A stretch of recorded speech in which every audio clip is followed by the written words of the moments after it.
borithi nimekete Mũngũrũrio mũciĩ kwa uria wari minister wa ugitiri wa thĩinĩ Fred Matiang'i itũra-inĩ ria Karen. Kũringana na wakiri Danstan Omari, borithi mabunjire kĩhingo na kũingira mũciĩ kwa Matiang'i gũtakũmenyeka kĩrĩa megwethaga. Matiang'i ndauma mũciĩ Mũngũrũrio ũcio ũgĩtabanio nĩ maobithaa arĩa mauma na ngari inya cia borithi na ingĩ inyanya citarĩ na marangi ma borithi. Thutha wa kũbunja mũciĩ ũcio, borithi macokire merekera ceceni ya borithi ya Karen.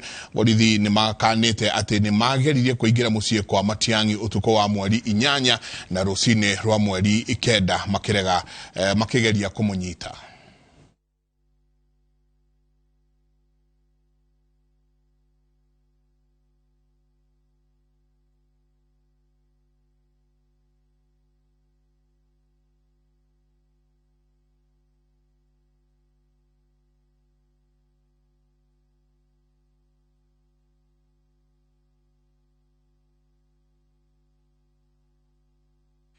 You see, the allegation is that there were no police officers here. And the police are trying up and down to exonerate the evidence that exists. They went to court in Milimani the first time. They were never given the order. Yesterday they were in Kiambu over the same miscellaneous application. They were not given the order. Today they were in Milimani clandestinely.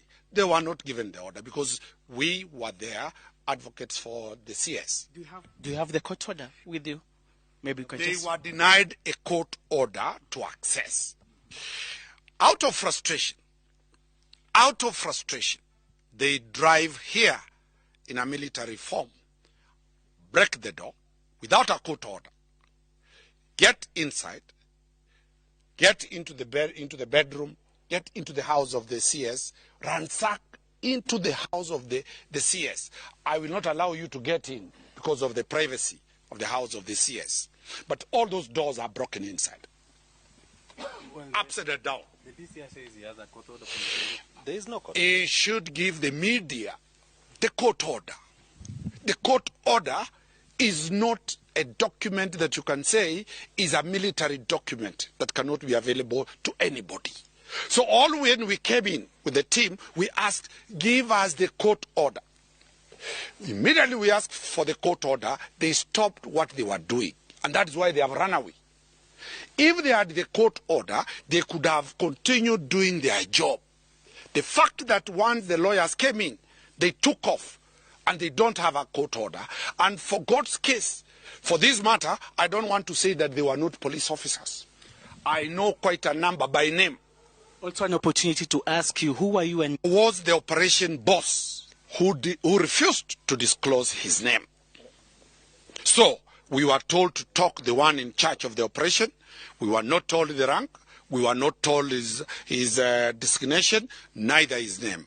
But the fact that police officers were here, the fact that I know myself, not less than 20 of them by name, I do confirm that they were police officers.